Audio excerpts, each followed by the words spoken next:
स्वागत है आपका आज की चाय पे।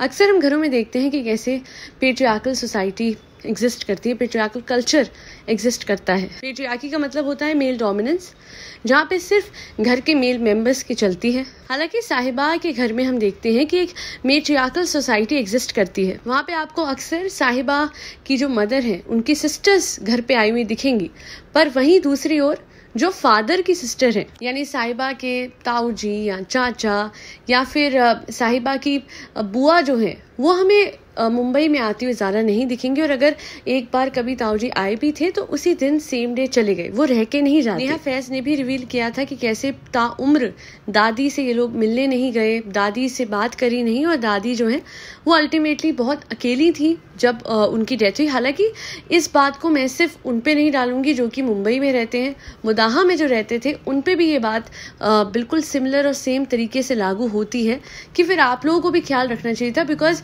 बड़ी अफसोस की बात है कि एक माँ के 4 बच्चे हैं पर फिर भी वो माँ अपनी आखिरत में बहुत कुछ भुगत के गई, जबकि एक माँ अकेले 4 बच्चों का ख्याल रख लेती है, पर 4 बच्चे मिलके भी, जिनके 4 बच्चों के पूरे परिवार होते हैं, इतने सारे लोग मिलके भी एक माँ का ख्याल नहीं रख सकते।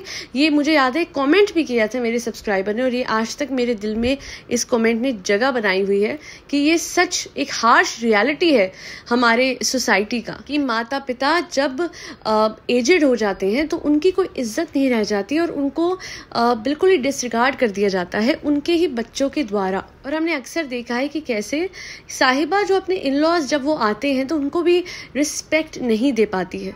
सबसे बुरा मुझे लगा था एक व्लॉग में मैंने देखा था साहिबा के, उसमें उनका बेड लगाना था इन लॉज का। पहली बात तो इस घर में 3 रूम है साहिबा के घर में, एंड यू वोंट बिलीव एक रूम ये इसके खुद का है, दूसरा रूम है शूटिंग के लिए जहाँ पे जो सूट्स आते हैं कोलैबोरेशन के उनकी फोटोग्राफी करनी है, और तीसरा रूम इसने अपने लिए जिम का बनाया। कभी ये नहीं सोचा कि शादी के बाद जब इन लॉज रहने आएंगे तो वो कहाँ रहेंगे। आप मानेंगे नहीं कि वो, और जो लोग देखते हैं वो तो मान जाएंगे, पर जो लोग नहीं देखते वो शॉक्ड हो जाएंगे बात सुन के कि जिम के रूम में इन लॉज का गद्दा लगाया जाता है, और कितनी गंदी तरह उन पे सिरहाने फेंक के वो उस दिन जब इन लॉज उसके आने वाले थे तो वो बेड लगा रही थी। उससे भी पुअर बात ये लगती है कि उसका हस्बैंड खुद कह चुका है कि मैं तो जिम में बिल्कुल भी नहीं सोऊंगा, मैं मेन रूम में सोऊंगा, पर उसके बावजूद ये उसे जिम में ही सुलाती है। और अभी जो लेटेस्ट व्लॉग आज अपडेट करा है, अपलोड करा है, उसके अंदर जब ये सो रहा है जिम में छोटे से गद्दे पे, तो उसको उठाने के लिए कहती है, ओए उठ। आप मुझे एक चीज बताइए, पता है हमें सबको पता है कि ये जो लोग पॉइंट आउट करते हैं कि उसको तुम क्यों बोलती हो, आप क्यों नहीं बोलती, है अक्सर उनके लिए ऐसे करती है, तुम जा रहे हो, आप जा रहे हो। सबको पता है कि ये दिखावा है, but the worst thing is कि ये चीज हमेशा ये करती है कि पहले तुम बोलती है फिर आप, या तो ये तुम पे ही रहे, कोई इशू नहीं है, जो चाहे बोले, पर ये जो अक्सर ये करती है ना, तुम ये करो, आप ये करो, साफ पता लग रहा होता है कि उन लोगों को चिढ़ा रही है जो लोग ये बात पॉइंट आउट करते हैं कि तुम उसे तुम क्यों बोलती हो, आप क्यों नहीं बोलती। इससे भी वर्स्ट बात ये थी कि पहली बार जमाई घर लौटा, हर कोई सोचता है कि दामाद और बहू पहली बार इफ्तार पे घर आ रहे हैं तो कुछ दामाद की पसंद का, बेटी की पसंद का बनाई जाए, पर साहिबा के हस्बैंड की उस घर में जो इज्जत है वो इस बात से पता लग जाती है कि वो अपने मुंह से कह रहा है कि मुझे इस बार कुछ स्पेशल खिलाओ ना इफ्तारी में, कुछ स्पेशल इफ्तारी करवाओ, पहली इफ्तारी है मेरी।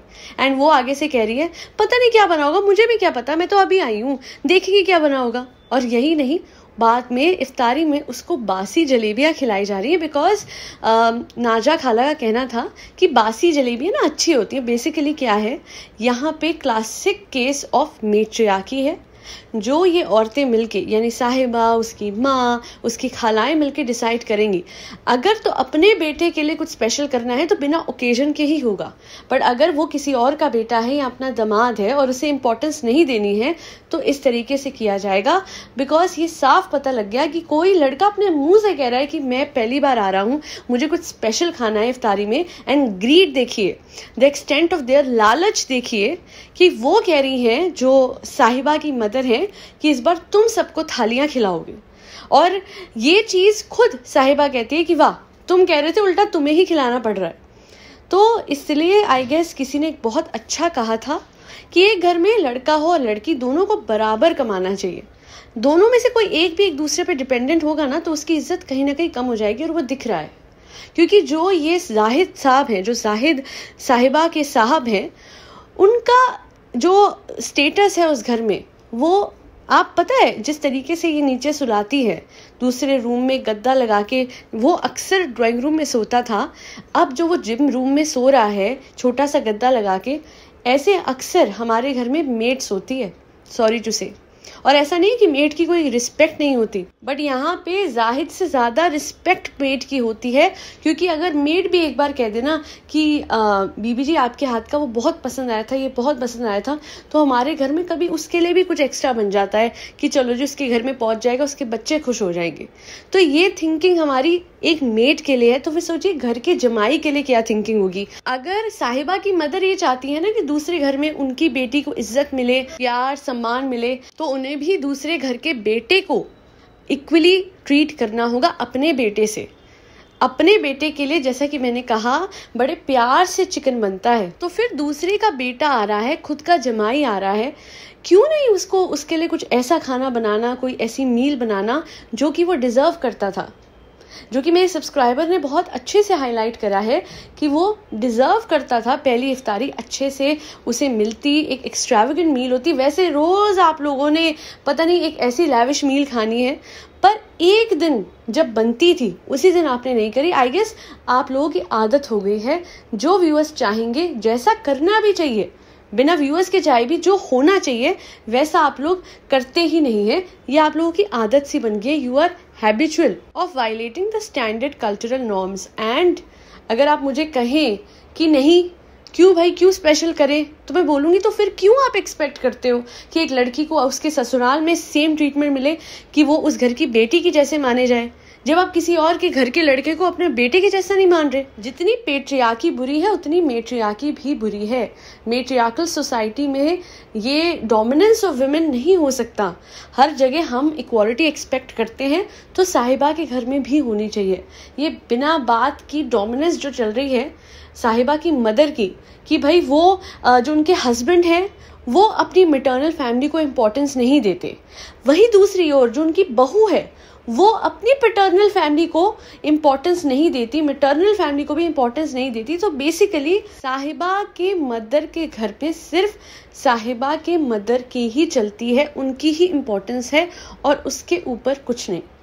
वो उम्र में बड़ी हैं तो बड़ी रिस्पेक्टफुली कहूँगी कि इस तरीके का कल्चर, डोमिनेटिंग जो कल्चर आपने चला रखा है, ये बिल्कुल भी आपने अच्छा नहीं किया हुआ है।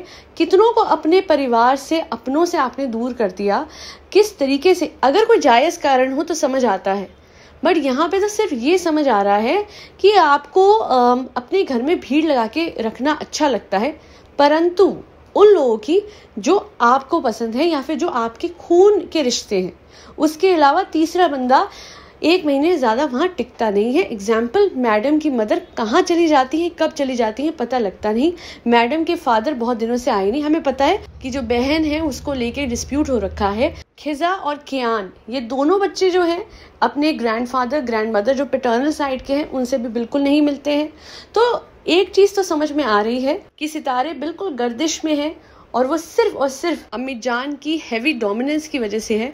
अगर ये समझती है ये साहिबा जी कि वो भी अपने घर में ऐसे ही करेगी, पर मैं पूछूं अम्मी से और साहिबा से, आप दोनों ने कभी सोचा है कि आप लोगों का क्या होता अगर जो हमारे जनाब हैं वो इस तरीके के निकलते कि वो अपनी बीवी के माँ बाप को आप लोगों से ज़्यादा इम्पोर्टेंस देते और आप लोगों को साइड लगा देते और अपने बच्चे को आप लोगों से नहीं मिलने देते जो आने वाला है बच्चा। तो ये सब चीज़ें सोच के चीज़ें करनी चाहिए। अभी तक शायद आपको अपना कर्मा मिला नहीं, इसलिए आप अभी तक वो सब कुछ कर रहे हो जो आप करते आए हो, बट कर्मों का खेल है। आपके शब्दों में कहूँगी, उर्दू में कहूँगी, आपके ही लैंग्वेज में, मकाफात अमल होता ज़रूर है। आज नहीं तो कल वापस सब कुछ आता ज़रूर है। जो आज कहेंगे वो कल लौट के ज़रूर आएगा। तो सोच समझ के कहिए और करिए। और बाकी एक बात मुझे कहनी थी, किसी के लिए मैसेज है कि लाइफ में जब आप गुस्से में दूसरों को कहते हैं कि रोटियां सेक रहे हो हमारे कंटेंट के बेसिस पे, तो आपको मैं बता दूं कि मेहरबानी तो अल्लाह की है कि आप भी रोटियां सेक रहे हो। आपके ऐबों का पता हमें है भली भांति, पर हमें आपकी तरह झूठ पे छाती ठोकनी नहीं है आती। तो खुश रहिए, प्यार बांटिए, भर भर के करिए दुनिया की भलाई, ऐब आपके छुपा के हम रखेंगे सदा के लिए, क्योंकि अल्टीमेटली तो करेगा ऊपर वाला आपकी सुनवाई। आज के लिए इतना ही। Do not forget to like, share and subscribe to Aaj Ki Chai. Thank you so much for tuning in to Aaj Ki चाय पॉडकास्ट।